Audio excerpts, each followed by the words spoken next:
Now, let me introduce you all to the resource speaker for today. Ms. Shivani Wadhwa is a counseling psychologist and a remedial therapist and also a trainer by profession. She is also a certified career coach, a structure of intellect practitioner, and a phonics master trainer with over 8 years of experience in helping children with special needs. She aims to empower individuals to reach their potential emotionally and academically with a mission to promote the holistic development of children with special needs. She also has founded an organization, Samarthya, Nurture a Better You. It's a pleasure to have you here with us today, ma'am.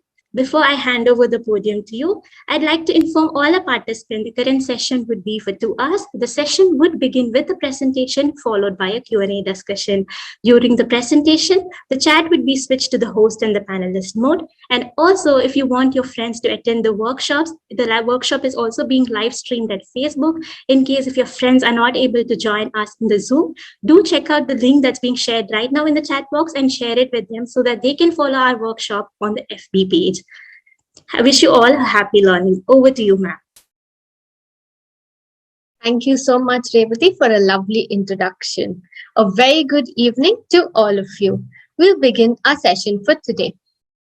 Today, we'll be discussing about the strategies and techniques that will help improve the academic outcomes of children with ADHD. You'll learn about the tips for parents and educators that will be beneficial for delivering academic success. Let me take you through the session outline. Now you'll be viewing a pre-recorded concept video, and post the learnings, we will be having a live discussion. And after that, I'll be answering the queries from you in the live Q&A segment.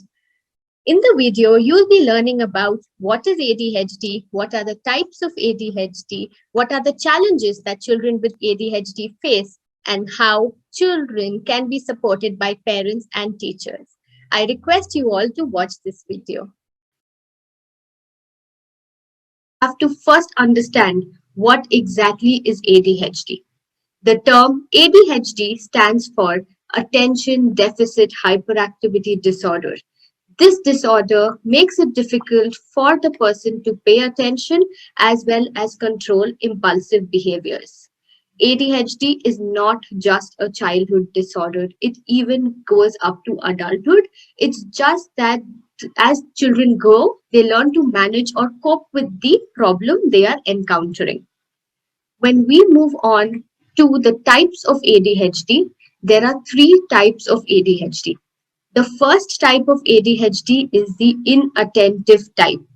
The inattentive ADHD is when someone is having an attention deficit disorder. That means they get easily distractible and they are showing symptoms of inattention, but there is no hyperactivity or impulsive behaviors in type 1. When we move on to type 2, type 2 is the hyperactive or impulsive type of ADHD. This is when a person has symptoms of hyperactivity and impulsivity, but not inattention. It is one of the most rarest kind of ADHD.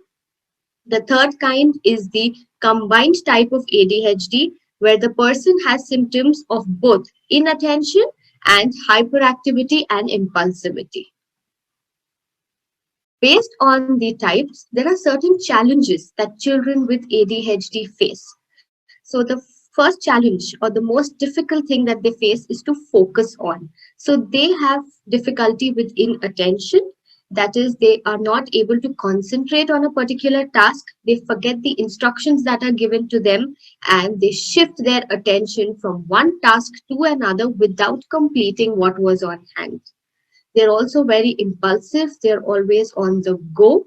They are constantly restless. They keep fidgeting around with things around them.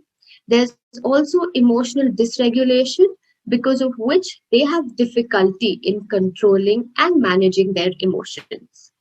ADHD children also sometimes have social skill deficit, because of which they cannot socially behave appropriately. They get easily aroused, because of which there are sleep difficulties seen in children with ADHD. Based on the challenges, these challenges pose a threat to their academic performance.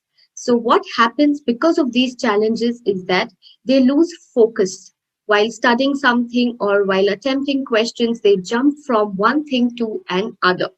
They have difficulty in recalling and remembering what was told to them or what they had to learn. They are very quick in answering without even reading the complete question. They are like, oh, I know it, I need to pen it down. Or even without even someone asking the entire question, they blurt out the answer. They have difficulty with planning and time management. So, what happens with ADHD children is that they're so much in a rush, they write a detailed answer for a two marker, or they miss out on writing elaborative for a detailed answer. Because of their inattention and they lose focus, they're sometimes daydreaming during the exam and they lose out on time. They also have difficulty in following instructions. Usually, since they can't control their impulses, they can be playful, they start disturbing the person next to them, they start talking to, so the entire thing or the atmosphere gets disturbed because of them in the examination hall sometimes. There's illegible writing seen. They might be writing beautifully, but the moment it is like they lose focus, they start scribbling as they write. They keep shouting answers. They cannot wait for their turn or control impulse. They get overexcited when they know something and they want to take part in it. So all of these factors, some way or the other, affect their academic performance, leading to affecting their grades. When we speak about ADHD, ADHD is a neurodevelopmental disorder. This disorder affects the brain development of an individual, and because of this, it has a biological impact, in turn, a cognitive impact on the child. So, what happens with the ADHD child is that there is a low level of dopamine. This low level of dopamine leaves the child to feel unmotivated as well as the child loses focus quickly. There also are structural anomalies seen in the frontal lobe, which are connected to the executive functioning, like the planning and the reasoning. So, if you could see it on the screen, we have the control subject and the ADHD subject. There are brain differences in the two, how the blood flow is. So, because of the biological impact, there's also a cognitive impact. That is, the differences in the brain activity affect the individual's attention, affects their sitting tolerance, that is, they cannot sit still and complete the task on hand. There has been difficulty to follow instructions, and the self control goes amiss sometimes. There are a lot of myths that surround ADHD. When we speak about ADHD, people are actually unaware that it is a real medical condition. The myth is that they feel that it is not a real medical condition. But as a fact, ADHD is a real medical condition. It's a neurodevelopmental disorder that affects the brain and the brain development. There's also a myth that people believe that people with ADHD just need to try harder. But the reality is they try hard but are still not able to do it. They need a different kind of support to be able to reach to their maximum potential. The other myth people have is they can't ever focus. But if a child with ADHD is given something of their interest, they focus a lot and they are able to sustain attention if it is of their interest. Another myth is that only boys have ADHD. Yes, boys do have ADHD twice as more as girls, but ADHD also affects girls. It is believed sometimes that ADHD is a learning disability. ADHD and learning disability are two different disabilities that an individual encounters. Though ADHD can affect the reading writing skills because you're not paying attention, but it is not the learning disability. It is also believed that kids with ADHD will outgrow it. As stated earlier, ADHD is something that continues. It's just that the person or the child who has ADHD starts to manage or cope with the condition that he or she is having.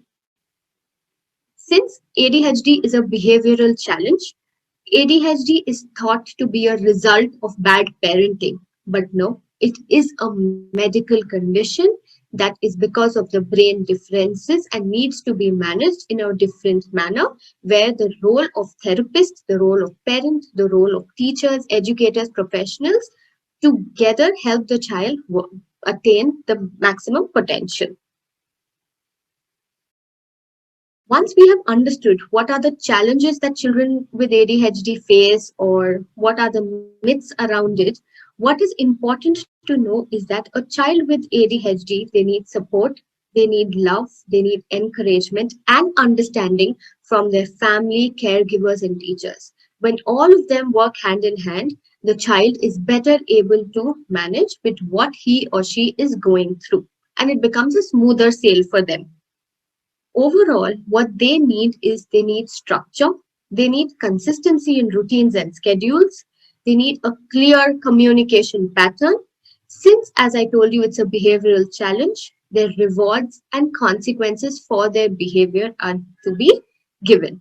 We all might have come across children where we be like, okay, this child was like this, that child is like this, but ADHD needs a formal diagnosis before labeling any child.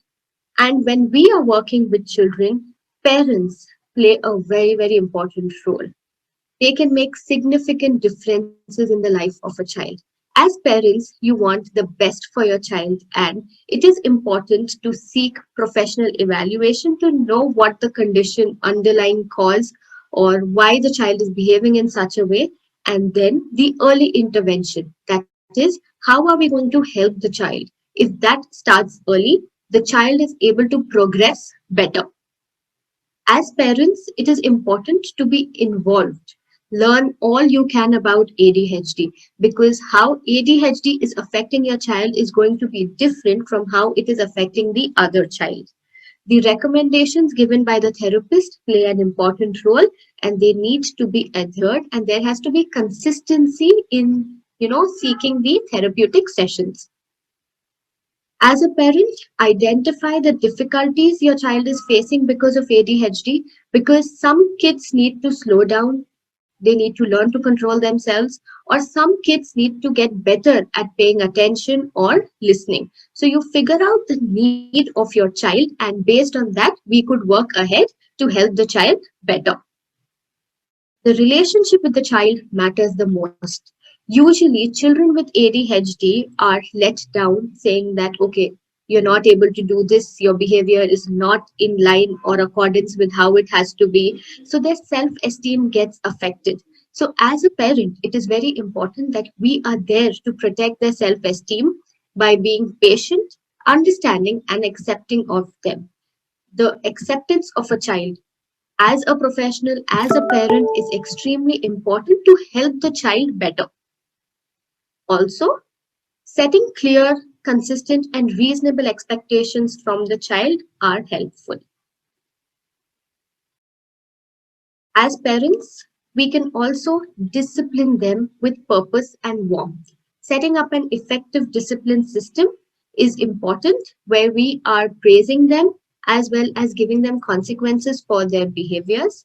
We need to create a fixed routine and structure for the child, identify their strengths, build upon them, identify what needs to be worked on, and use the child's strength to develop their weaknesses.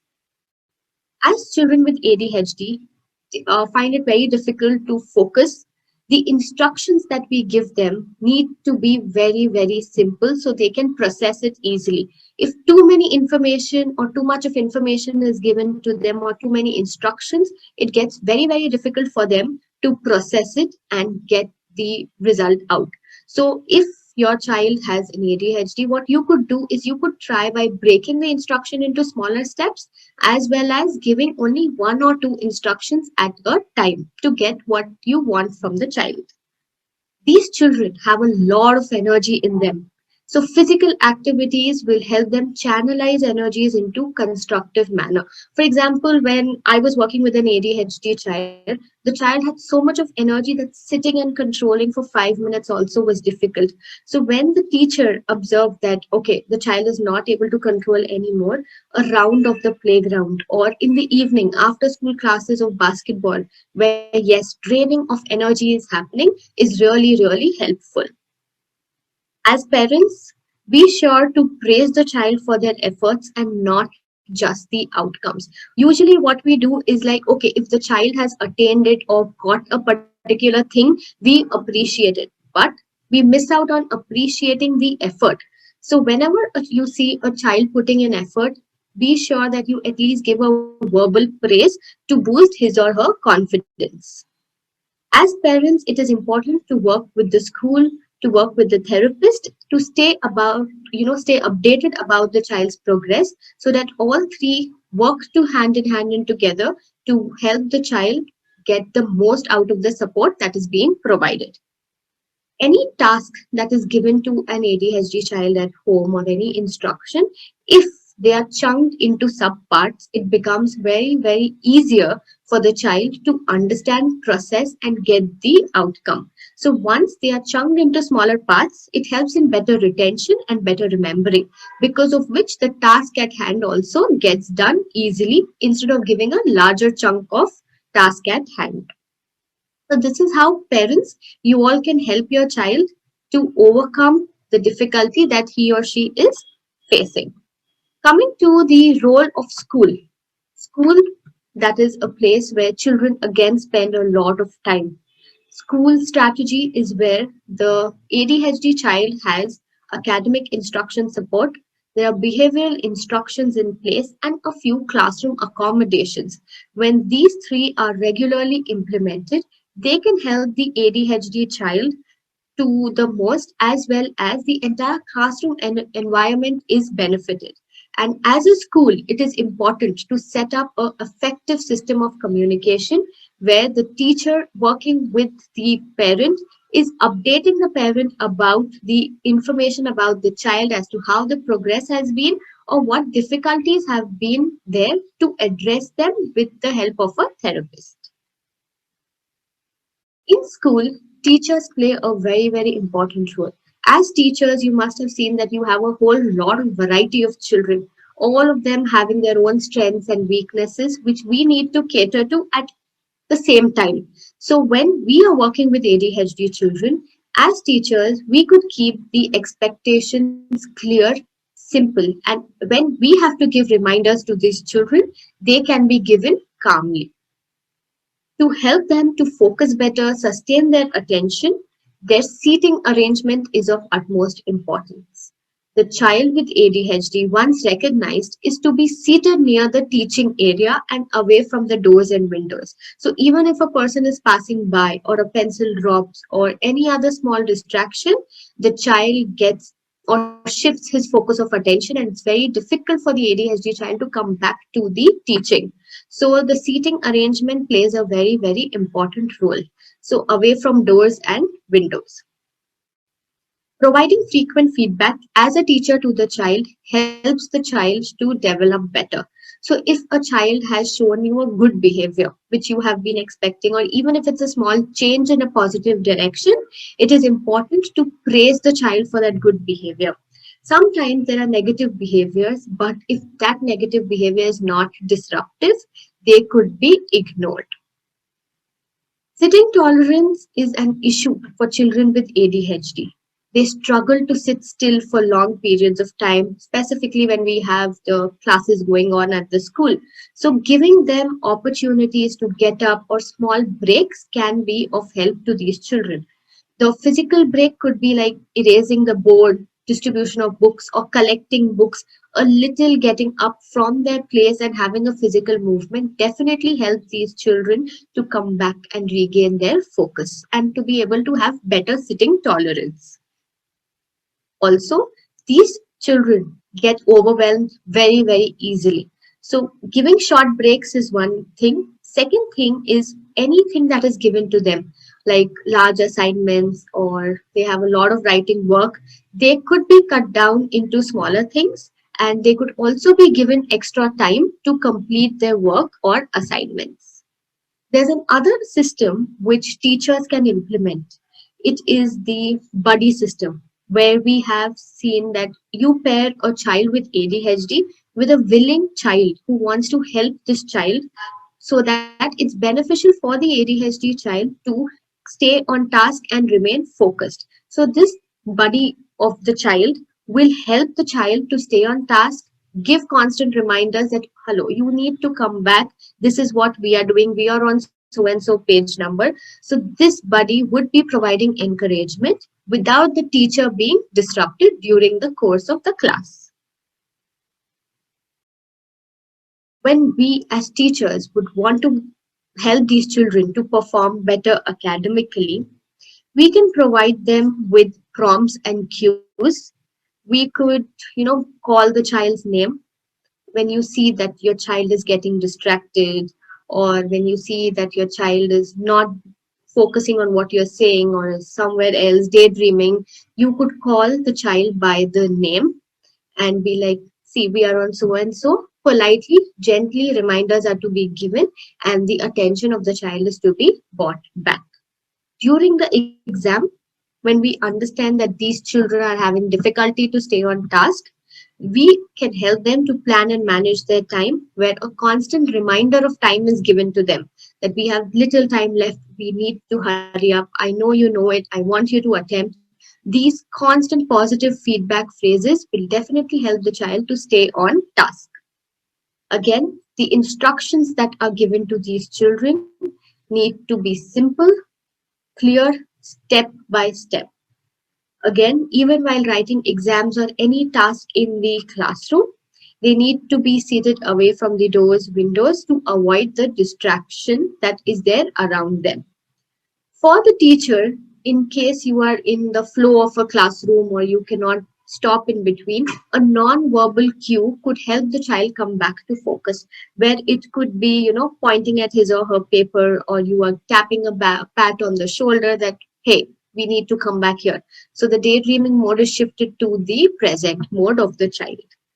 As teachers, you could also put them in the lead. It could be used by the parents and professionals as well, where when we are giving a simple instruction to a child, we ask the child to retell it once. It will help the child to remember. For example, if I want the child to go get a green book and a blue color pencil, I ask the child, what are you supposed to do? What did I tell? Can you please let me know again?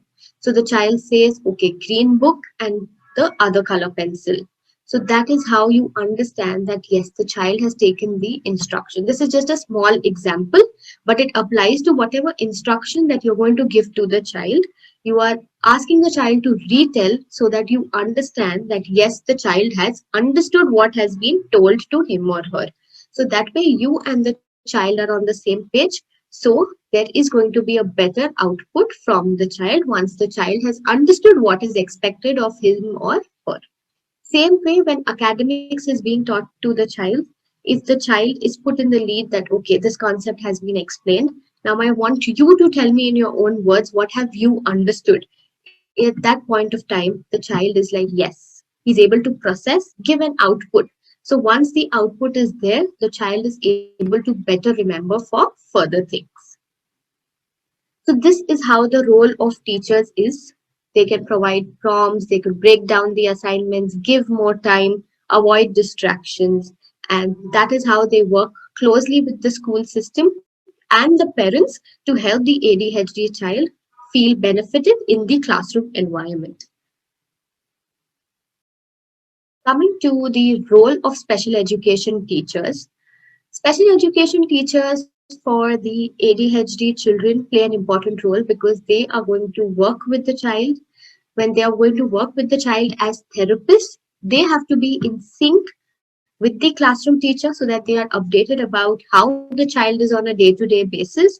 Also, with the counselor, if any, is taking care of the child, and the family members, that is the immediate caregiver, the mother or the father, who is looking into all these things. So when the special education teacher gets a first hand information about how the child is doing, how it is going along, the special education teacher exactly knows how and what needs to be worked upon. So it starts off with working one on one.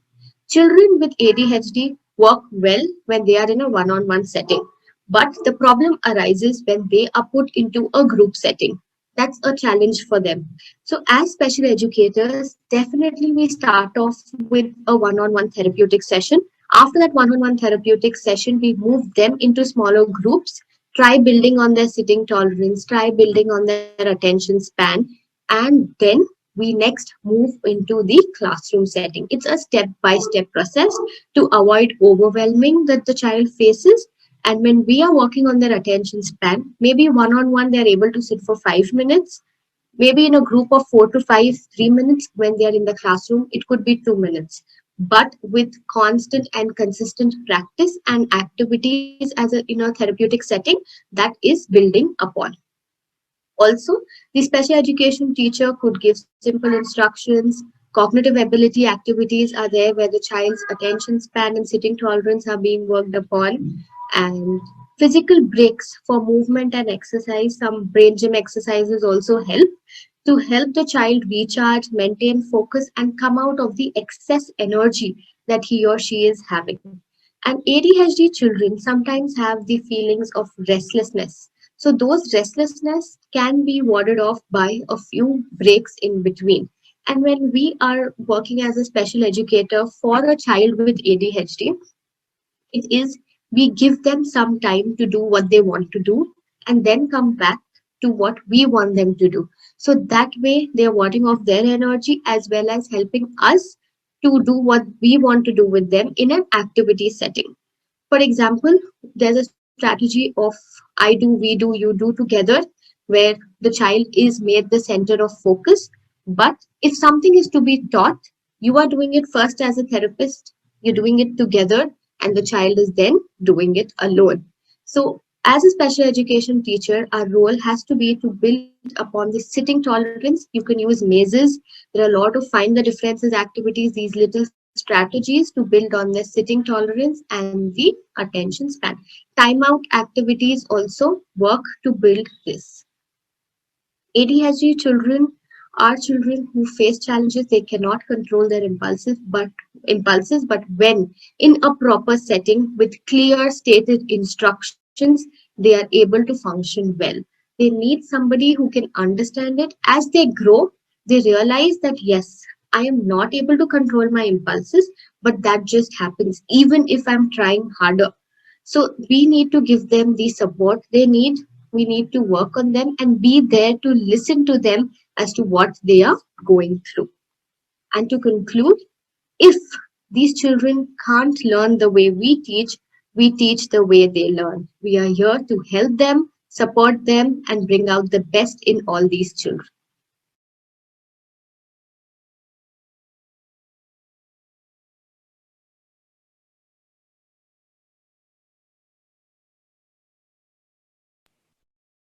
Thank you so much, all of you, for viewing this. Now, based on the insights that you have gained from the video and the learnings, we'll be now having a discussion. Before that, I would request you all to participate in a poll. Miss Revati, could you help me launch the poll for the audience, please? Now you'll be seeing a few questions on your screen. I request you all to take part in it. First question asks you, what are the three main categories of ADHD? Is it inattention, hyperactivity and impulsivity, and lack of emotional regulation? Or is it inattention, hyperactivity and impulsivity and disruptive behavior? Or is it inattention, hyperactivity and impulsivity and combined symptoms?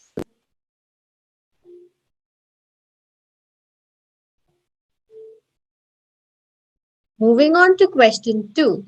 What do you think are the causes of ADHD? Is ADHD genetic? Is it environmental? Or is it due to dietary?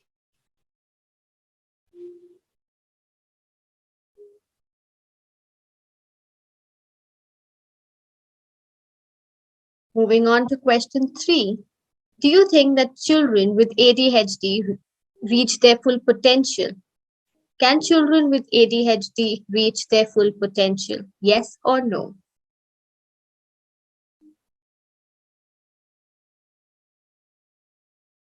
Question 4. Can children outgrow ADHD naturally? Is that true or false? Mhm. Thank you all for your participation. I see a few responses in the chat box that they are done. Now we have question 5. How can we support children with ADHD effectively? Is it by being loving and supportive towards them, not losing patience often, or is it that we are to punish their incorrect behaviors? We'll wait for another 30 seconds so that all of you could answer the poll questions.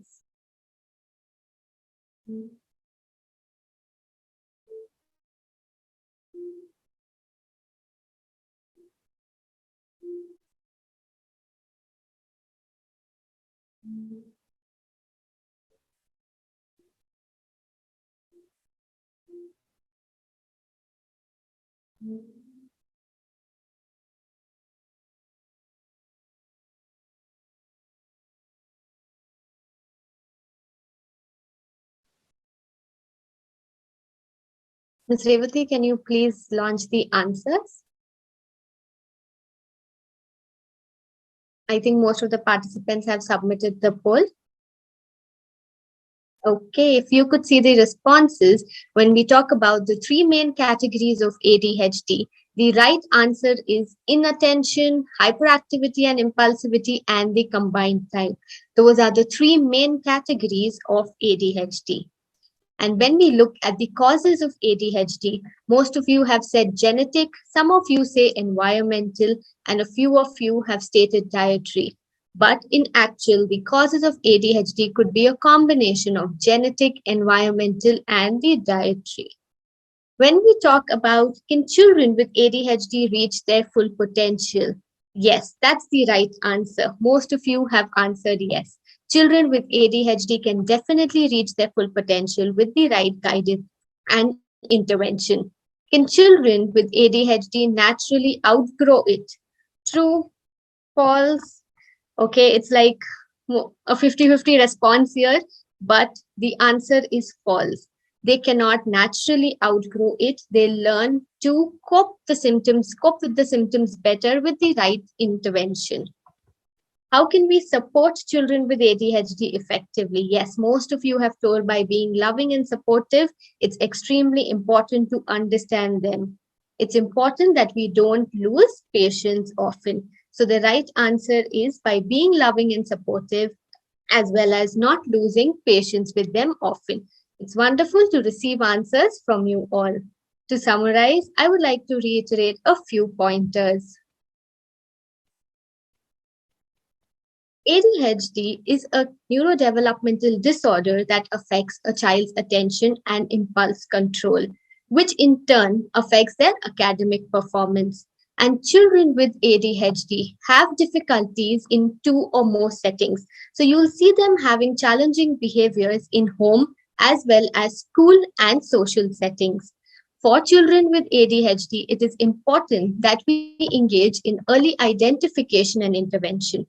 When we identify the challenges at an earlier stage, it becomes easier for us to provide the requisite intervention at the right time, and that will lead to improved academic outcomes.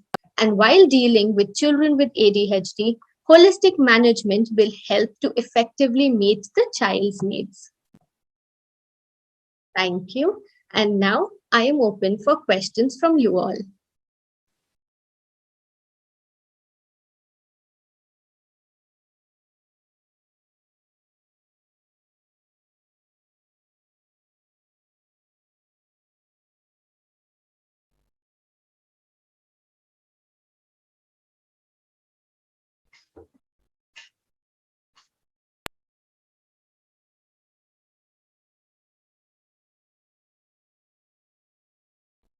Revati, I think they are, Ms. Revati, they are not able to hear you.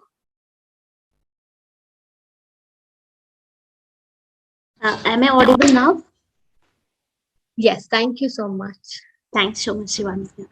Now, I'm sorry about the technical issue there.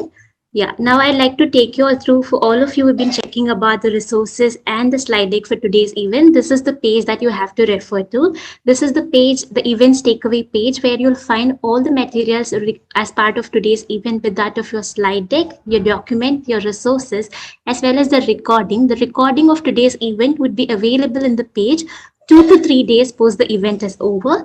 And not only that, if you scroll down on this page, you'll find all our upcoming workshops and webinars from our various certificate programs. Do check out all the events that are offered by Ability and don't forget to book your slots because we have very, very limited slots available. And if you have benefited from today's session, don't forget to share the care by sharing about the event as well as the resources to anyone who you think would benefit from today's event. By your sharing, we'll be able to spread awareness far and wide across to help millions of children across the world with special needs. And I'd like to take you all through our two upcoming events, which will be happening in the month of January. The next event would be happening on the 20th of January on blending, segmenting, and spelling kids to enhance reading fluency, which should be conducted by Madam Geeta Gopi N. The session would be happening at 4:30 p.m. Indian time, 6 p.m. Indonesian time, and 7 p.m. Singapore and Philippines time. Followed by that, we have another webinar happening on the 29th January on how to teach students with different challenges in a classroom setting, which will be conducted by Ms. Tobiloba Ajayi at 2:30 p.m. Indian time, 4 p.m. Indonesian time, and 5 p.m. Singapore and Philippine time. So don't forget to register yourself for the event and book your slots today because we have very, very limited slots available. Now we can start with the Q&A segment for today. Ma'am, are you ready to take your first question? Yes, sure.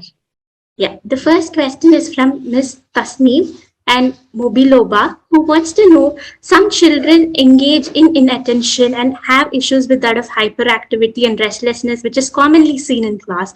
So, how is that teachers can demarcate children who are inattentive from that of children with ADHD? Right. ADHD is actually a diagnostic condition. There are going to be times where even we as adults become inattentive and at times restless.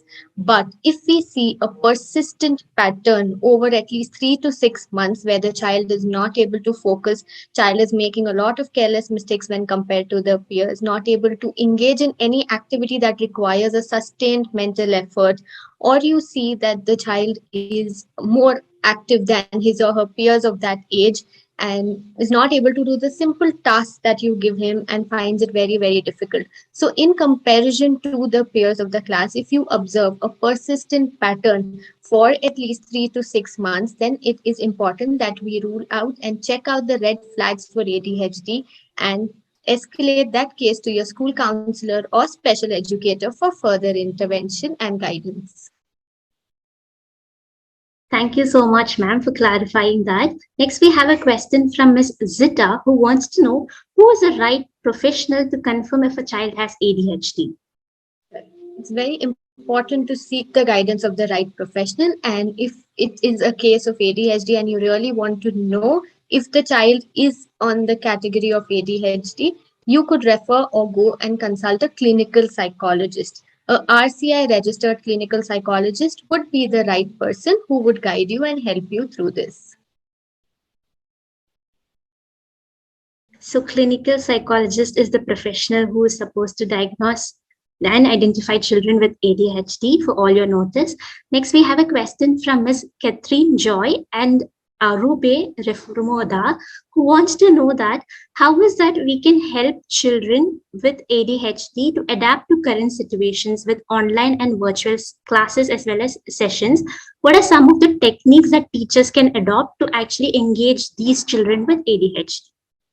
It's a very good question because all of the time nowadays, children are accustomed to the online classes. Children with ADHD, you have to figure out what is the actual challenge that they are facing because ADHD affects children differently.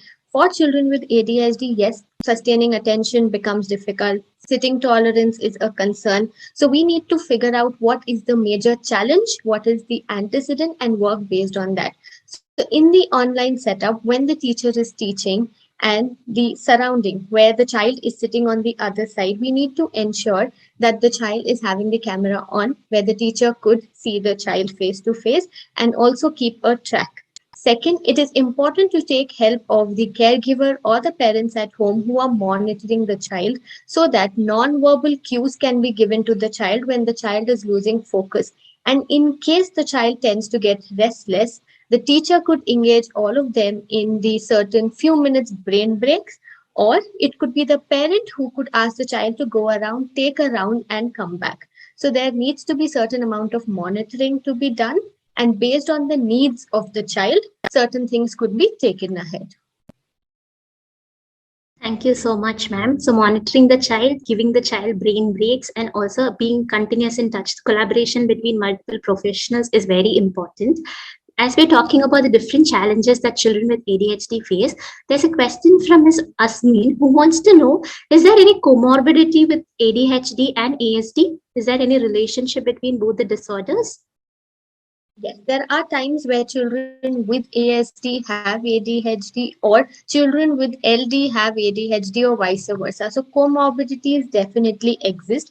But when we are looking at the comorbidities, it is important to identify which is the primary difficulty and which is the secondary difficulty. So yes, different children have different ways of facing challenges.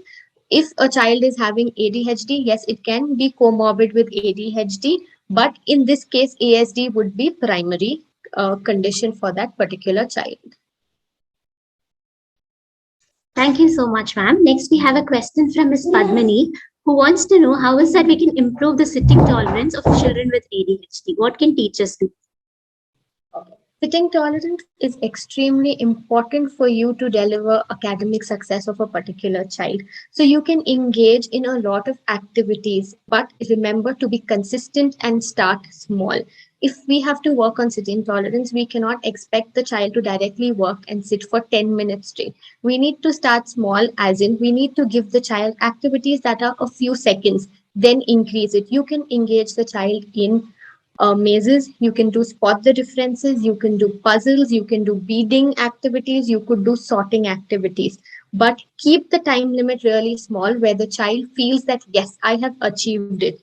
Only once the sense of achievement is developed, the child would build rapport with you as a therapist or a teacher and engage in activities further.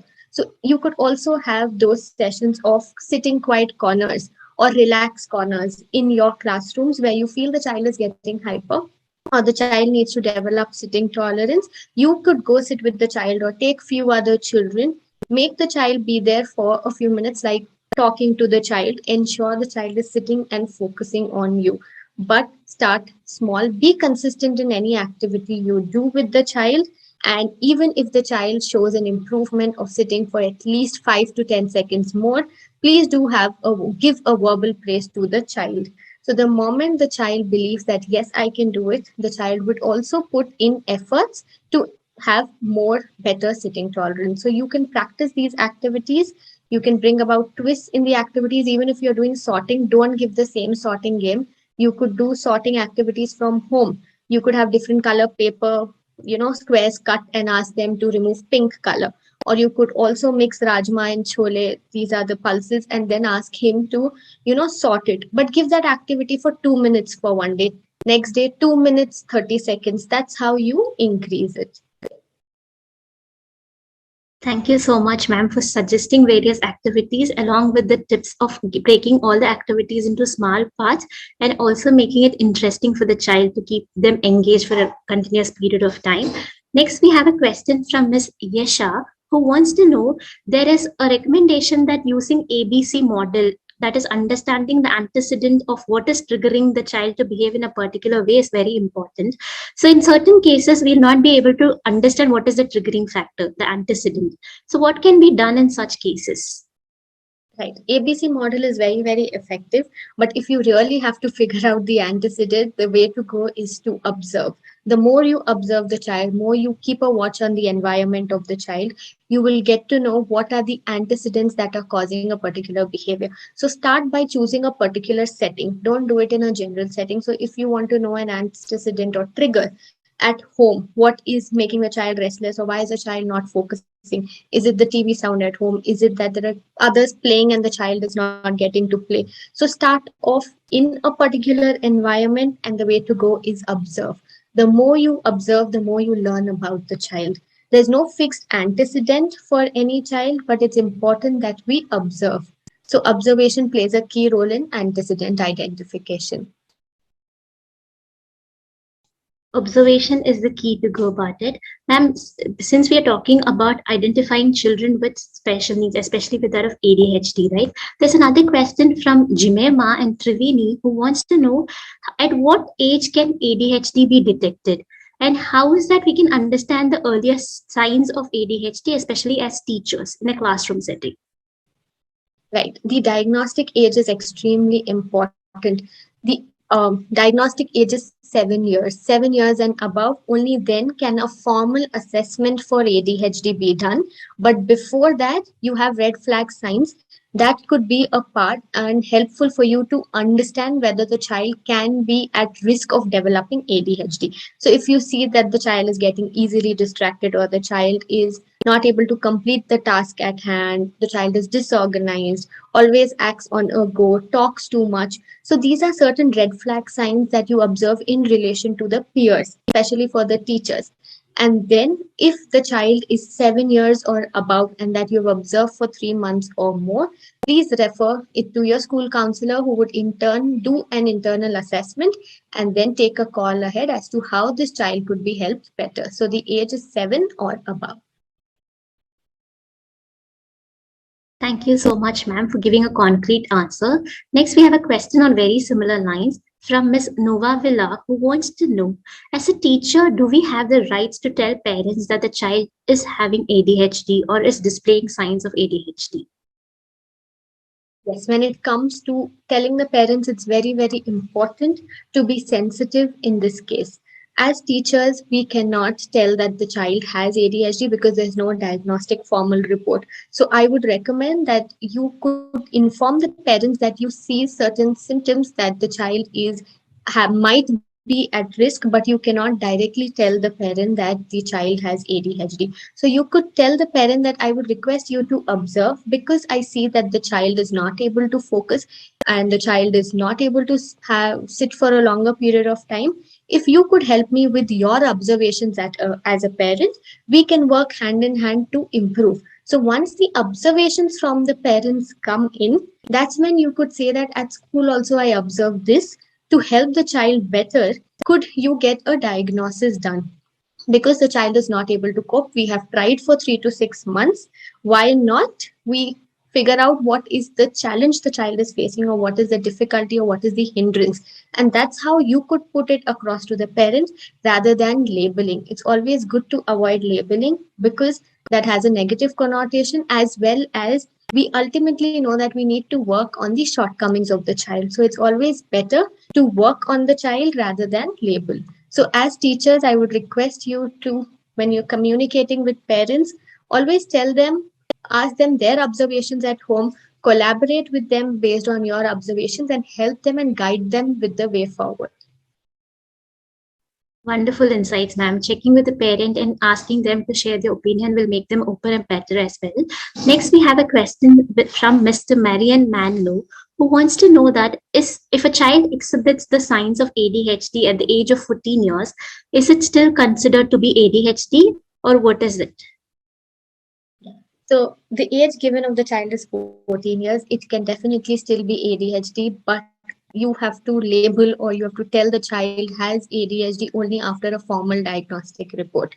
Yes, at the age of 14 years, also you could go and get the child assessed, and yes, the diagnosis could come as the child with ADHD.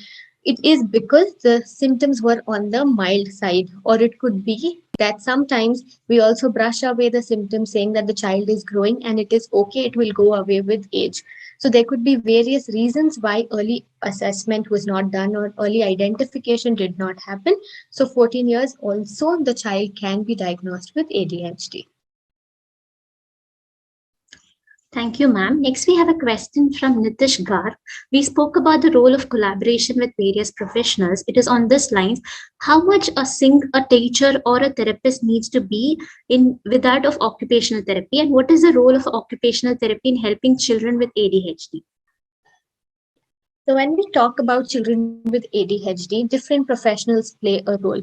And when we have to bring about maximum output or improve the potential of a child with ADHD, it's important to work in collaboration with all the professionals. Occupational therapists have their own way of dealing with children with ADHD.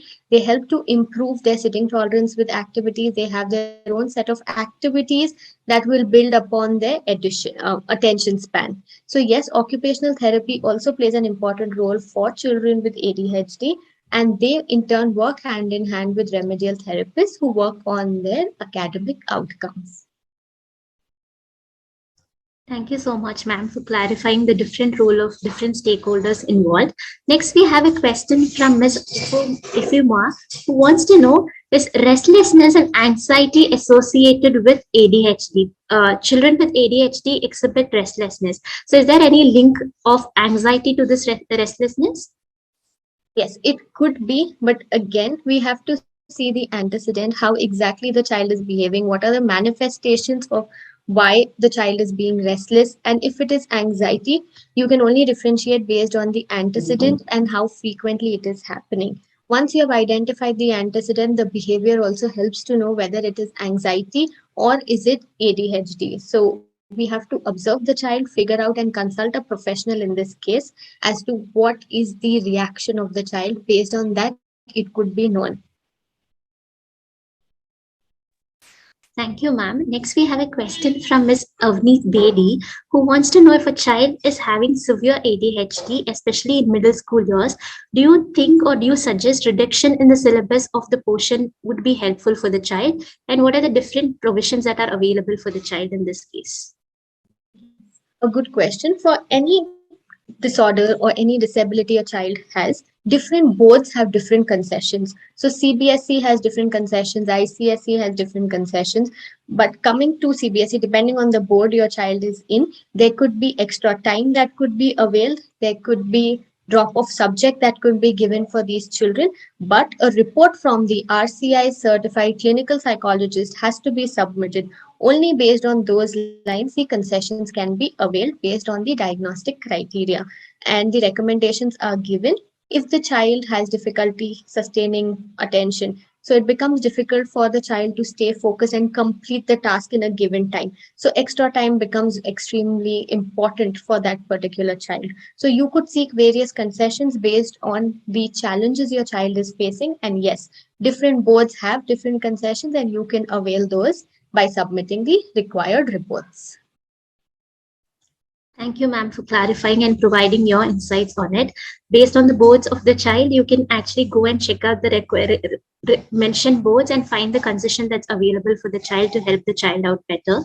Next, we have a question from Ms. Ekta Mehta, who wants to know, as we're talking about hyperactivity and restlessness component, children with ADHD also have difficulty waiting for their turns and also daydreaming. How can we address both of these challenges? When we talk about difficulty waiting for their turn, it is because of their impulse control is missing. So if their impulse control is missing, you can engage in self-regulation activities. So simple activities like Simon Says also is a self-regulation activity, where you tell them Simon says run, Simon says stop, or you could reverse it. So when I say run, you will have to stop. And when I say stop, you have to run. These are all self-regulation activities that you could also find online. So engaging in self-regulation activities will help them to control their impulses. And when we talk about daydreaming happens because they lose their focus on the task on which they are at. So attention building activities can help reduce the daydreaming aspect. So improving their attention again could be, as I told, spot the differences, mazes, a lot of activities come in those lines. You could do it. But the key, I am again saying, is to be consistent. It is that we have to do it regularly with these children and not just once or twice. So do it regularly, incorporate these simple activities, and it would become, you would see changes only with consistent efforts. So these little activities could be incorporated: self regulation and attention building activities. Thank you so much, ma'am. And also on emphasizing on the importance of consistency in practice, as that would facilitate a lot of change. Next, we have a question from Ms. Sheba, who wants to know, is there any test to confirm ADHD in children? Yes, there are certain standardized tools that can help confirm ADHD in children. The most commonly used is Vanderbilt tool for ADHD. So this is being used by clinical psychologists for the diagnosis of ADHD. So there are various rating scales as well, the ADHD rating scales, Conners rating scale also. So these are the ones that are used for assessment of ADHD. Thank you so much, ma'am, for clarifying on that. And also, dear participants, a lot of checklists on ADHD observation checklists are also available on our platform. So you can go and check that out to actually gain access to all the checklists for ADHD over our Ability platform. Next, we have a question from Ms. Bhavani, who wants to know, how is that a person with ADHD, especially who's an adult or in the high school years, can manage knowing that they have certain symptoms of ADHD, like self-management? How can that be developed? What are some tips for it? Okay. So when we are talking about self-management, a very important thing here to note is, are you self-diagnosing yourself, or do you actually have a diagnostic report that you have ADHD? So if you're self-diagnosing yourself, it is always better to get yourself diagnosed and work accordingly based on the recommendations given by a professional. And if already you have been diagnosed as an adult, what you could do is you could have organizers. You could have these short pointers that you could write as to-do lists. You can ensure that you take small breaks in between, because you know that if you work for a stretch, you tend to become restless. So you yourself can identify what are your antecedents and work accordingly to plan your day with breaks in between. So as an adult, when we know that it becomes difficult for us to focus, or it becomes difficult for us to sustain attention, we engage in certain activities that work for us. And when we are engaging in that, again, being consistent is extremely important. So understanding the triggering point is the key. Thank you so much, ma'am. Next, we have a question from Ms. Shaheen. We spoke about the different characteristics with that of inattention, restlessness, hyperactivity, but some children with ADHD also tend to engage in disruptive or also violent behaviors. What can be done in such cases, especially when the child is in a group setting with other classmates or fellow people? What can be done in such situations?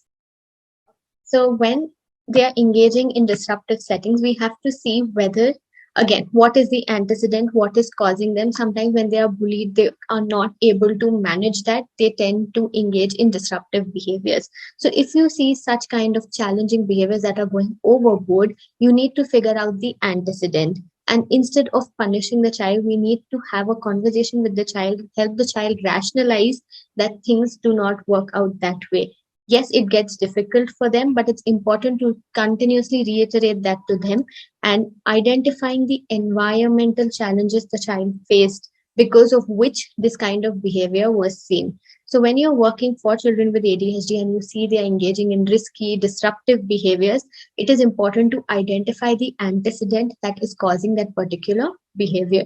And at that point of time, it is very important that we, as parents or professional educators, do not lose our calm and be like, what you did was wrong. So the output that again comes from the child becomes more riskier. So we need to take control and charge of the situation and work accordingly. So figure out the antecedents, let the child come in control of himself or herself, and then have a conversation with the child and come up with behavior modification techniques. You can use reinforcement, you can use token economy, you can use shaping, but again, discussing with the child what they are supposed to do. And only once that is achieved, they can get a reward for it, a verbal praise that you could give, not tangible items. But again, it is important we have a conversation with the child and also figure out the antecedent. Taking the moment in control at that point of time is extremely important. Thank you so much, ma'am. So the key is to establish a plan and have a clear communication with this child with about that of the realistic expectations. Next, we have a question from Ms. Anju Mehra, who wants to know, Can all children with ADHD be taught in a normal classroom, or is there any accommodation that is needed? That's a nice question. When we talk about children with ADHD, if they have to be in a regular mainstream school, we have to rule out comorbidities, severe comorbidities like ASD. But most of the children with ADHD are in normal mainstream schools. For children with ADHD, their IQ is not affected. They have average or above average intelligence.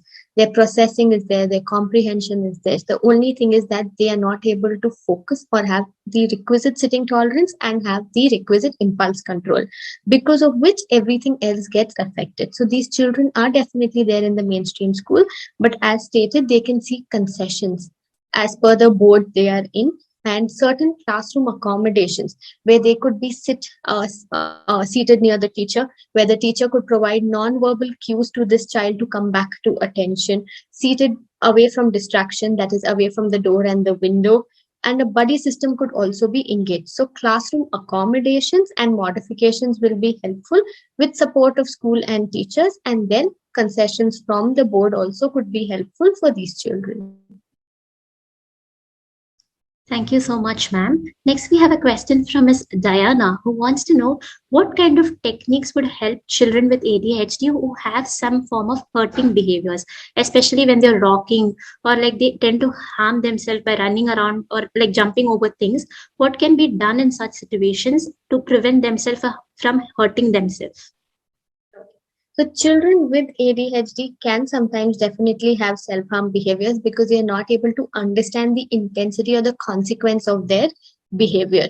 So yes, at times it gets difficult for general professionals to explain them. That's where the role of behavior therapist comes into the picture while working with children with ADHD. So behavior therapists again have their own way of working and modifying the behaviors of children with ADHD. So behavior therapist can be a best way to go about while children exhibit self-harm behaviors. Again, if these kind of risky behaviors are to be observed, it is to know that where is the child getting that from? Is it because of a tantrum that the child is not getting what they wanted? Have they seen it somewhere on social media, or have they seen it somewhere on television? Very important to figure out what has caused suddenly why is this change happening, and to alter that behavior. The behavior therapist could be of benefit for these children. Thank you so much, ma'am. So, understanding where the behavior has been learned from is very, very crucial before we start with any form of intervention. Next, we have a question from Ms. Raghunathan, which is a very case specific question.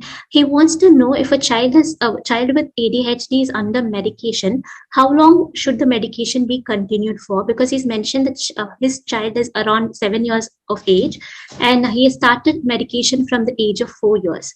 So, could you share some insights on this line? Okay. So to clarify with you, the medication was started at 4 years of age, and now the child is at 10 years of age, right? 7 years. 7 years of age. Okay, 4 years. And medication for children with ADHD depends on the severity. If your child had a low on the severe side of ADHD, medication would have been given. But medication is the last resort that is given for children with ADHD. It's important to try out a combination of therapeutic approaches so that the child is not dependent on medication. But now, if the child is on it, you could seek help from a professional who's already giving you this medication and ask about how can we reduce the dependency of it and increase the dependency on therapeutic approaches. So while working hand in hand with the psychologist or the pediatrician who has referred this medication, you can ask, if I want to reduce the dosage, how would that work? So a conversation would help. And again, you have to also say, when you're giving medication, please do not stop that medication without advice from the doctor, because that can again have different reactions. So when you have been given a medication, discuss with your doctor that you as a parent would like to reduce his dependency. How could I go about it? And you want to increase the dependency on therapeutic approaches like occupational therapy, behavior therapy, remedial therapy. You also nowadays are having hydrotherapy somewhere. So these kind of things, or engaging them in physical activities, all this also can act as approaches to reduce the symptoms or the manifestation of challenges that children with ADHD have. So having a clear conversation with your professional as to you would like to reduce the dependency on medication, how could you go about, would be beneficial. And as a request, please do not stop the medication at any point of time without the advice from a medical professional. So if that is the case, I would request them to talk to the professional because they would know more about the severity and symptoms. But as a parent, they can connect and ask if we have to reduce, can we increase the dependence on the therapies? It's important to have the conversation with the professional person because they'll have the clear picture of the child and the child's progress. Next, we have a question from Mr. Sandrut, who wants to know, we understand that if it is a child with ADHD in a classroom, but what happens is, especially in the classroom that he's working on, he has a large number of students who are displaying signs of ADHD. In a class of around 30 to 40 students, around at least half the students are establishing the signs. So what can be done as a teacher to manage such situations? Okay. So if most of them are having these signs, whether it's a virtual setting or is it a offline school setting, that has to be taken into consideration because due to the online setting, yes, children get more distracted, they become restless. It again depends on the age of the child that they are working with. And if you feel as a teacher, there are certain checklists that could be available. There are certain observation checklists that are provided for teachers to screen. Screening can be done by teachers, and once they screen, they send those at-risk children to the counselors of their school. So teachers, if they feel that yes, most of them are experiencing and it's increasing on a rise, not being able to focus, blurting out answers, seeming on the go always, it should be a combination of a lot of factors, not just attention. And at the same time, it is important to have conversation with their parents to figure out how their behavior at home is also, because ADHD children with ADHD have to show same symptoms in two or more settings, even at home, at school, at social settings. Only then the diagnostic criteria gets fulfilled. So, as a teacher, please do engage in conversations with the parent to figure out and understand the child better from a home environment. And if you feel that the parent and you are on the same page, the academic performance is dropping because of inattention, their restlessness, poor sitting tolerance, that's when you as teachers can engage in screeners. So once you screen out, you know that this child could be at risk and you take help from your school counselor or professional. Thank you so much, ma'am. Next, we have a question from Ms. Rachel, who wants to know how do you recommend that children with severe ADHD can be taken to public or private places alone? And also, do you suggest homeschooling would be a better option for children with ADHD in the severe cases? In the severe cases. So I wanted to know alone as in where, because it's an incomplete thing. Are you going to take your child alone or do you want the child to be left alone? If you want the child to be left alone, if you know that the child is at a severe case, I would request you to take a step back. Yes, you be there, but monitor from far. If you know that risky behaviors are there, self-harm behaviors are there, extremely challenging behaviors that the child hits other children, pushes other children, those complaints come. And when you know that it's a severe level, I would request you to go along with the child, but not be along, but watch from a distance. You're there to monitor the situation and intervene at the right time. That would be my suggestion. And if the answer for the extended question of homeschooling, homeschooling works, but if your child is getting into a social setting, they also learn to control impulses as well. So if your school is supportive with giving classroom accommodations and modifications, going to a school could also be a good option. So both way, it's okay. It depends on how you want to take it. Going to a school will also improve the social skills. At home, the child is in control, a lot of challenging behaviors gets avoided. So both of them have their own pros and cons. You could decide what can work best for your child. And in times of pandemic where everything is online, if it's happening online in your cities or countries, NIOS could be a good way to go about. So this would be my insight into it. Thank you so much, ma'am. So understanding the child's level is very, very important to decide on all these domains. Next, we have a question from Mr. Nikat Parveen, who wants to know, is there any relationship between ADHD and dyslexia? And because most children with ADHD also tend to have academic challenges, could you throw some light on this? Yes. Children with ADHD tend to have academic challenges because you're not able to finish the task that is on hand. It is a clear demarcation is there between ADHD and dyslexia. Dyslexia comes under specific learning disability. That's a completely different neurodevelopmental disorder, but they can be comorbid. So ADHD and SLD can be comorbid conditions. But if I'm only talking about ADHD, children with ADHD show poor academic performance because they are not able to focus, they are not able to complete the task at hand. But with the right intervention, if the child is trained or if a conducive environment is given to the child, you would see that the child is able to read, child is able to do well in a one-on-one setting. Then the challenges of dyslexia have to be ruled out as well. Is the child having letter sound association? Is the child reading? Is the child having reading fluency? Is the child able to comprehend what is given? So in a one-to-one setting, if the child is able to do, it is because of the primary conditions of ADHD that the child is showing the academic difficulties. So if we have to rule out or see ADHD and dyslexia, different diagnostic tests are done by a professional to know if there are comorbid conditions or is it just ADHD or is it SLD. Thank you so much, ma'am, for throwing light on the comorbidity facet as well. Next, we have a question from Mr. Romel. This is in line to the answer that we've given earlier in terms of clinical psychologist being the professional to diagnose children with ADHD. He wants to know, is clinical psychologist an efficient professional in diagnosing ADHD and giving intervention, or should it be limited to a neurodevelopmental pediatrician? Okay, diagnosis can also be done by a neurodevelopmental pediatrician as well as a clinical psychologist. But when we talk about intervention, intervention is given by various therapists.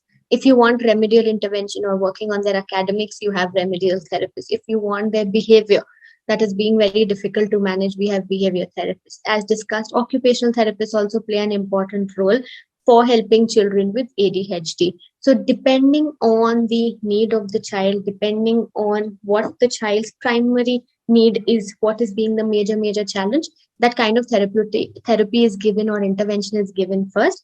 And the identification, even general pediatricians, when these difficulties are stated by the parent to them, they would definitely further refer to a clinical psychologist to get a diagnosis done.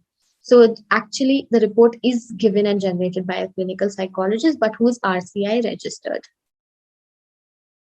In India, that is the thing. Yeah. Thank you so much, ma'am. Next, we have a question from Ms. Adiana, who wants to know, we spoke about the role of environment in causing ADHD in children. So what is the role of environment and how is that environment is linked to developing ADHD in children? If you can share more light on it. So when we talk about environment and ADHD, there are various causes as to what could cause ADHD. So when we talk about environment, it could be during the prenatal conditions where the child is in the mother's womb. If the mother has been exposed to lead, if the mother has a lot of stress, at that point of time, that can affect the fetus. So this could be an environmental condition. And sometimes when children grow up, or in their growing years, they have uninvolved parents or they have had a very stressful environment where their needs have not been met. There are times where they could also become restless and hyperactive. But not one cause, different children react differently to these stressors.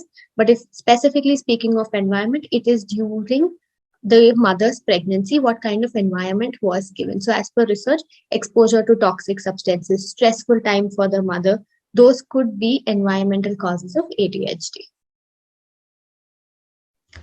Thank you so much, ma'am. Next, we have a question from Ms. Sindhu, who wants to know, because most of the characteristics of ADHD are manifesting behaviorally, how can we differentiate ADHD from other behavioral problems? Differentiating ADHD from other behavioral problems is also extremely important. It also depends on the manifestation.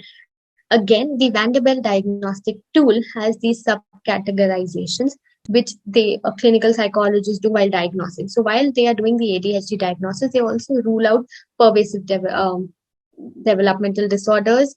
They also rule out conduct disorders and oppositional defiant disorders and depression and anxiety. So if you see the Vanderbilt rating scale, There are other subcategories of questions as well. So the first two parts are focusing on ADHD. The other parts focus on oppositional defiant disorder, conduct disorder, and depression and anxiety.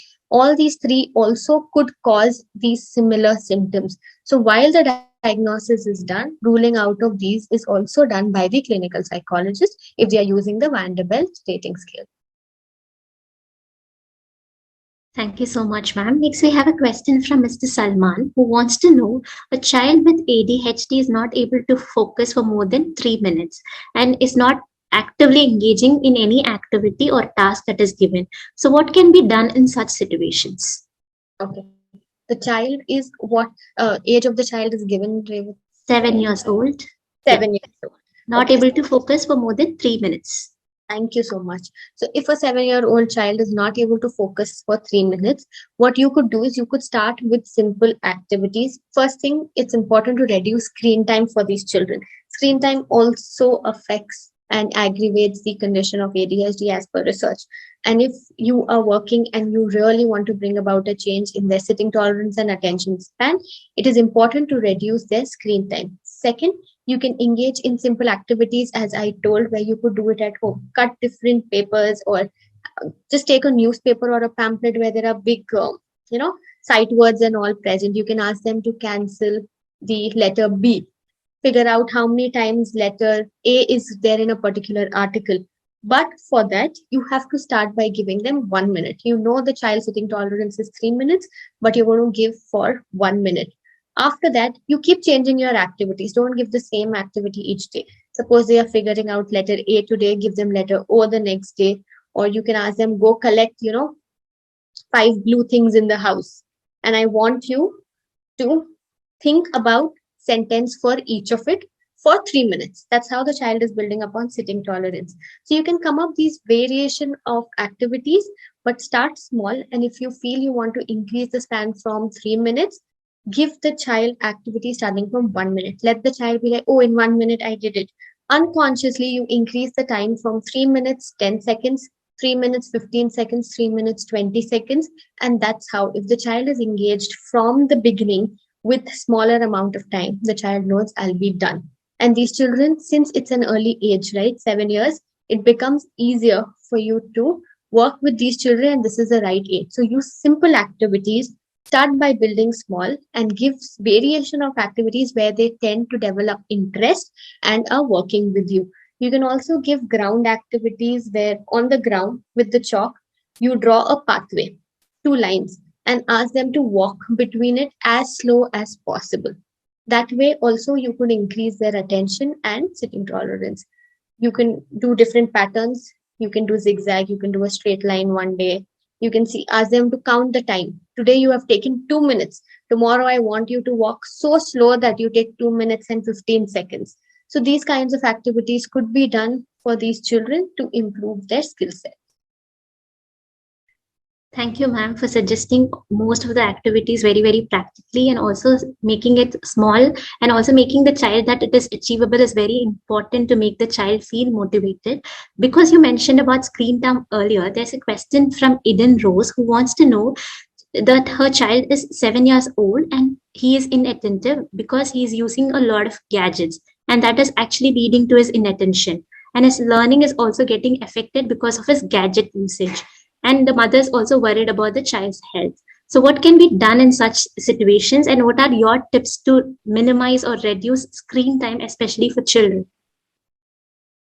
I know in this pandemic, screen time of all children has increased, where they've like we cannot go out to play. It's important you give us your our iPads, you give us TV time, and all of it. So at that point of time, specifically if you know a child has ADHD or is child becoming inattentive because of it, we need to set clear, firm instructions. Give clear and firm instructions. You can engage in behavior modification techniques where you have whatever you preach, you have to ensure that the child is doing. And if you say an hour of TV time, that has to be consistently followed. It's not that we are busy in our work today and we are giving the child 1 hour 10 minutes, or the other day we give 1 hour 20 minutes. Because we gave TV time more, we engage in lesser TV time the next day that you will only watch 30 minutes.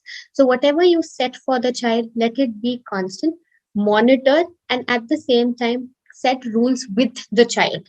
So you need to sit down with the child, have a clear communication as a parent that this is not going to work. It is going to harm you. There are other things that could be done. Work with the child, play board games with the child, give them alternatives where what they can do if the TV time is not there. So you as parent have to build rapport with the child, discuss with the child, come to a consensus that this is the time they will watch the iPad or this is the time they'll be watching the TV.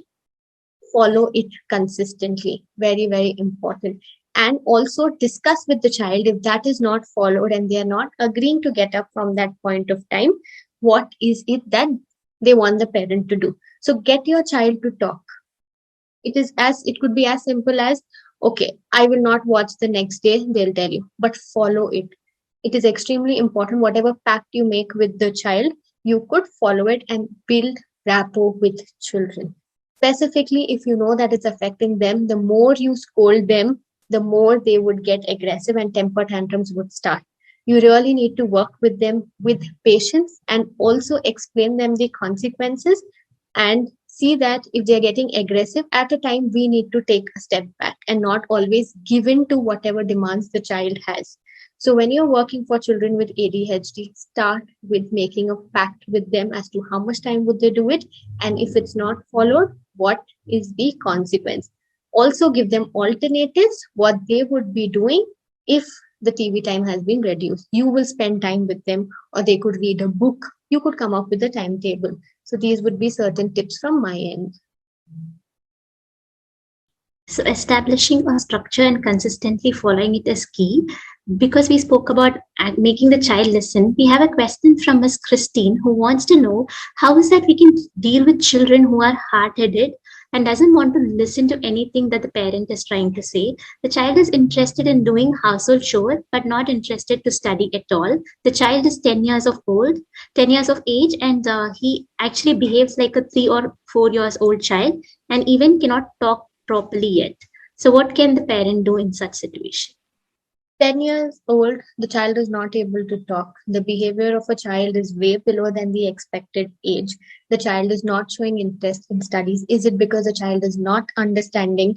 Child is showing interest in household chores. You also have to look at other developmental milestones. Yes, speaking has got delayed by a lot of age. You have to look at walking. You have to look at how when did the child crawl, roll over. A lot of in-depth understanding of the child is extremely important. Here, I would highly recommend you to seek help of a professional to help the child, because 10 years of age is where you can rightly intervene. The more we delay, the gap of the skill deficit increases and it becomes very difficult to alter the challenges the child is facing. So I would recommend you to seek help of a professional in this case to get requisite recommendations and also rule out if there are any challenges that the child is facing or any disability the child has developed. Thank you so much, ma'am, for clarifying on that. And next, we have a question from Miss Chinitna and Saksham, who wants to know, can ADHD be cured? As the child grows up, does it become that they don't no longer exhibit the symptoms of ADHD without any intervention or any form of support? Okay. So when we talk about children with ADHD, as discussed earlier, children with ADHD do not naturally grow out of ADHD. So what happens is that as they grow with therapeutic intervention that is being provided by therapists, or even they are maturing with age, they learn to manage their symptoms. They understand what works for them. They also understand certain rules. So they know that in a classroom, they're not able to control their impulse. They would go to walk around, but they know that the teacher would scold them, so they'd come back halfway. So the awareness increases. Their coping mechanisms become more imbibed. So that is how you could see that there is a progress. But outgrowing of ADHD is not really happening in children or adults. It is going to be there, but the manifestation of symptoms changes with time. Thank you so much, ma'am. Next, we have a question from Ms. Meena, who wants to know, because of the lockdown, a lot of children's eye contact level has come down, especially with children with that of ASD and also ADHD. So what can be done to improve the eye contact of children, especially with ADHD? Okay. So when you have to work for children with ADHD, it is important that it could be ADHD or ASD in general. If you're talking about eye contact, we as parents, if we are seeing that they had eye contact and it's declining, ensure that when you talk to them, you let it out verbally that I want you to look at me. We really have to be clear in what is expected from the child, especially the eye contact if you see it decreasing. So even for working with children who have other disabilities, we would tell them that I want you to look at this object. So usually if it is a younger child and the child has not developed eye contact, or if you see that there are deficits, start off with having a larger object, colorful object. Ask the child to track wherever you're moving that object. And post that, you reduce the size of the object. And if you feel that the child had better eye contact and it's reducing now, start with small pencil or pen in front of their eyes and ask them to track. It becomes important. Same way, you can be in a dark room, not pitch dark, but dark where your torchlight can be seen, and ask them to track. So when you're working for children with ADHD or a child who is having eye contact deficits or you want to improve, use eye tracking or visual tracking worksheets. At the same time, you can also give a verbal instruction that I want you to look into my eyes. And if the child is not doing, we as therapist or parent need to pause in giving the instruction that we are going to give to them. So you wait for the child to give you that eye contact. You also should give that eye contact. It shouldn't be that we want the child to give and we are busy in a gadget or doing any other work. It should be where you are also modeling that kind of a behavior. You model it for the child would also do it. Give a verbal instruction and use visual tracking activities to improve eye contact.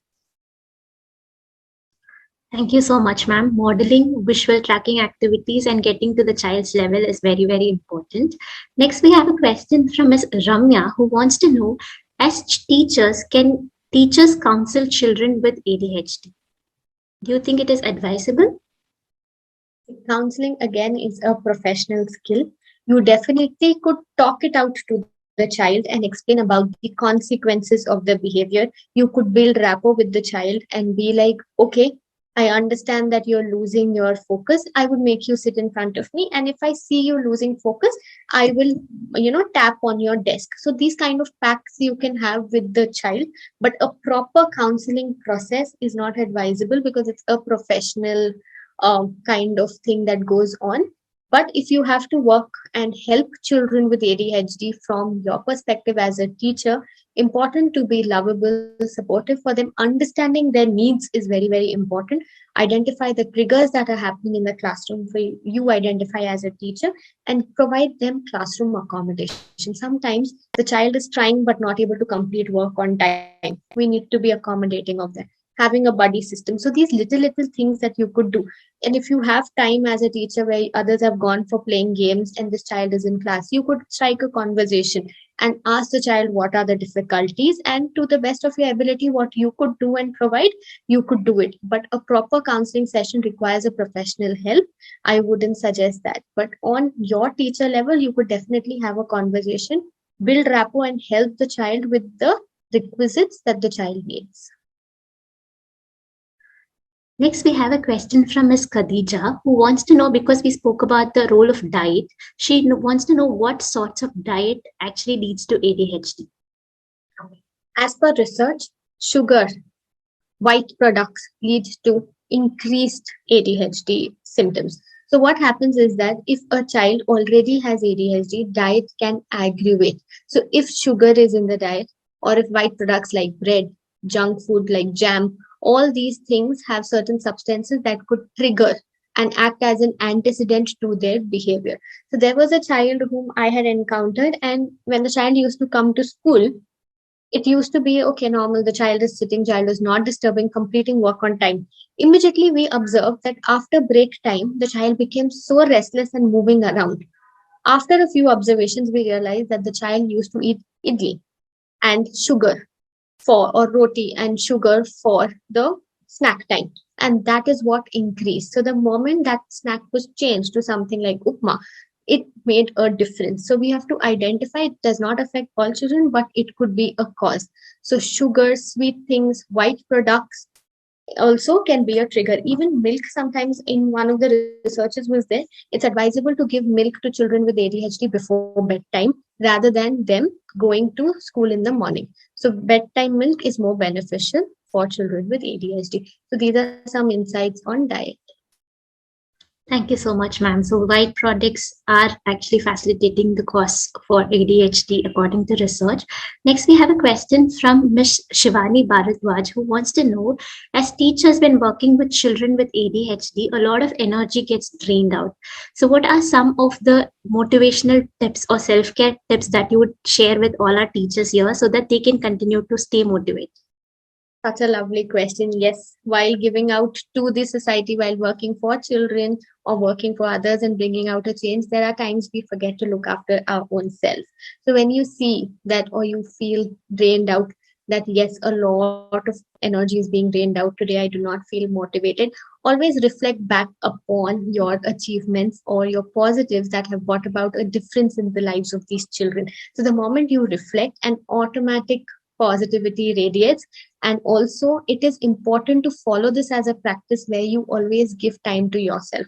After a hectic day, it is important that we reflect on our day, have self care. It Self care could also be spending alone time. You could also watch your favorite movie or spend certain time alone with yourself or your family members. What rejuvenates you? You figure out your self care, what makes you happy, remove a part of it for each day and practice it regularly instead of not removing time for yourself, working consistently and piling up and leading to burnout. So if you really want to take care of yourself, yes, this profession sometimes can get draining because there are times we try very, very hard, but the output is not there. So we need to understand that there are limitations for us also as teachers, therapists, parents, as to how much we could work for a particular child. Reflect back on positives and also each day practice. You could practice journaling, you could practice doodling, something that you feel, or also going to your terrace for a walk, anything that you working out, but do it every day and do not allow it to pile up and one day you feel that okay, we have no energy left. So practicing each day some time for yourself will definitely help, or listening to music, whatever works for you will be helpful. Thank you so much, ma'am. I'm sure the teachers would benefit from the self care tips. Next, we have a question from Ms. Estrella, who wants to know, children with ADHD find it difficult to communicate what they're going through, and also they have issues with self regulation. So sometimes they tend to become verbally abusive or shout out at you, or inability to manage their emotions. So, how is that we can help children to communicate what is happening and their feelings in a better and productive way?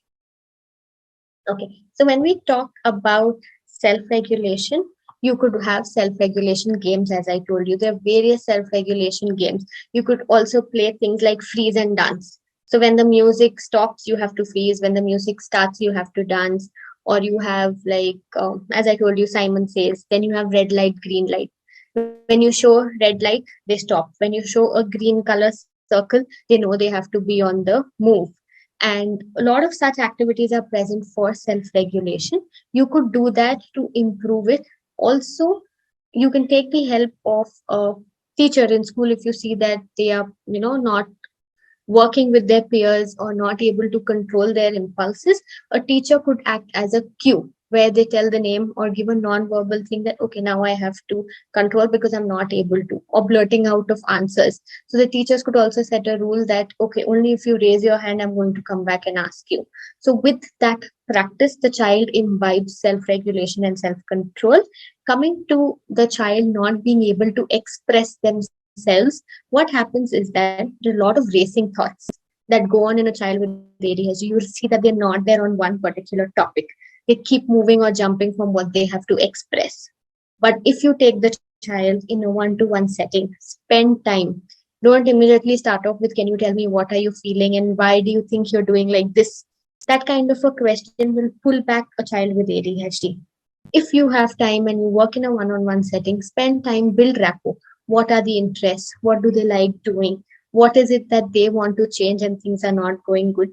And during that process, you can ask them your questions as to what is happening, what are their thoughts, what do they feel. There are times you will get answers from children like, I have tried myself so much to control, yet I blurt out the answer and I get scolded.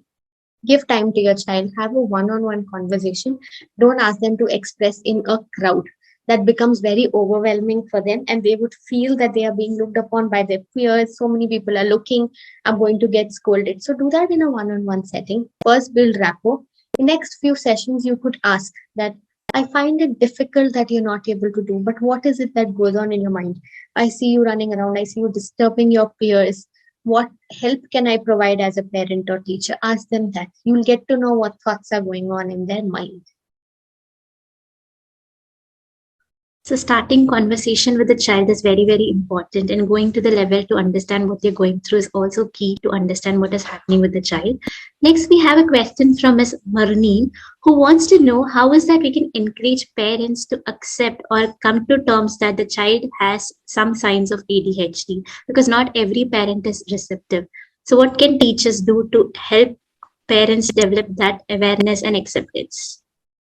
Right, a very good question. So, when you really want to work with parents or you want to bring about that insight into parents that yes, there could be something that the child is going through. So, always start off, build rapport with parents, talk to them, understand the child from their perspective. Instead of starting off your first conversation that I see the child being restless, the child is moving around and disturbing others.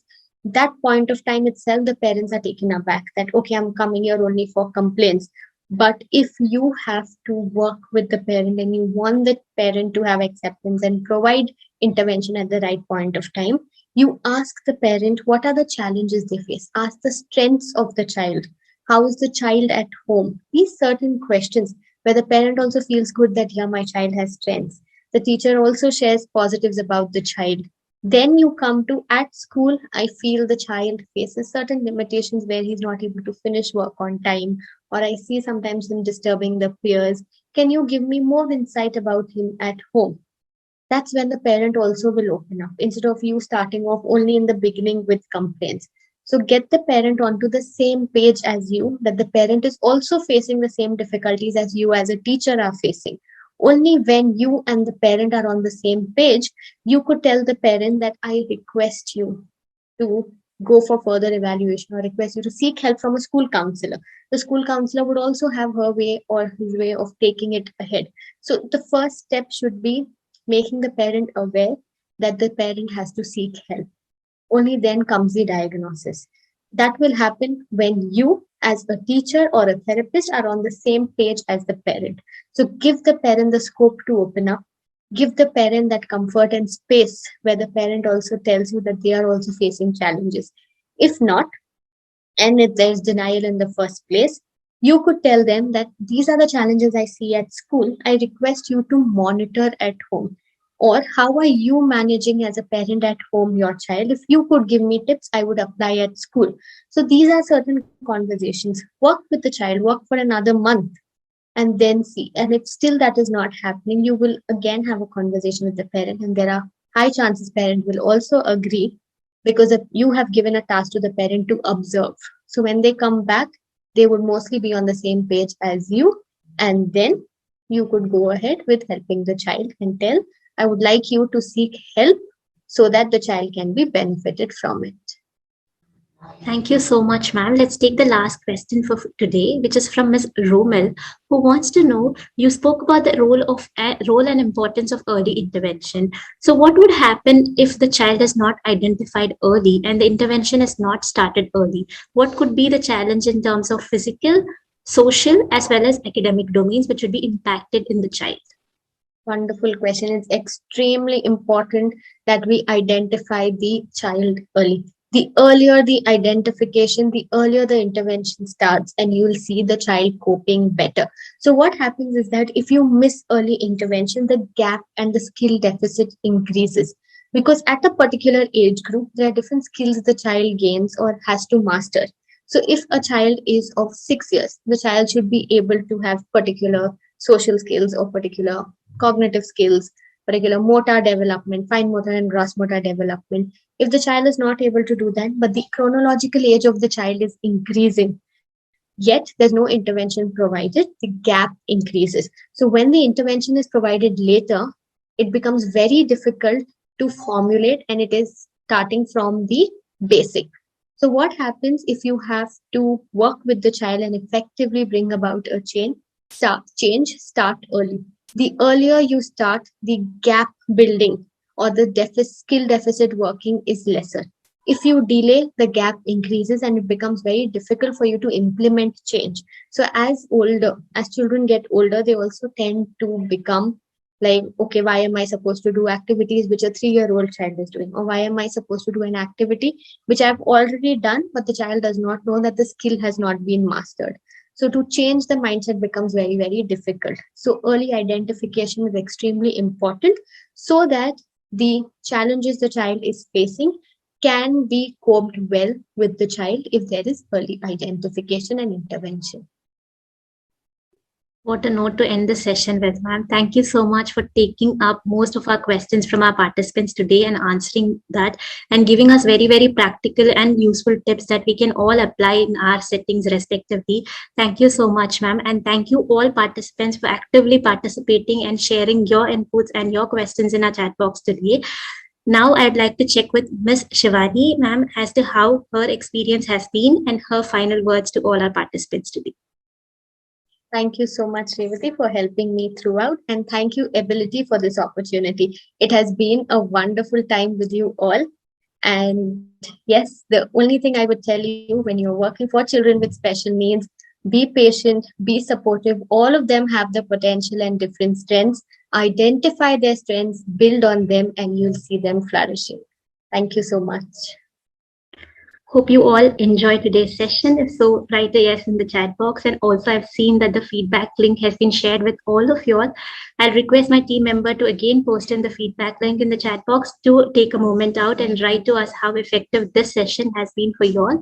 And also, I'd like to reiterate the recording of today's session along with the slide deck will be shared with you all, and you'll receive a mail to claim your certificate as well. And also, for the last time today, we have an upcoming event on the 20th of January on blending, segmenting, and spelling skills to enhance reading fluency, which will be conducted by Madam Geeta Gopi N, which should happen at 4:30 p.m. Indian time, 6 p.m. Indian Nation time, and 7 p.m. Singapore and Philippines time.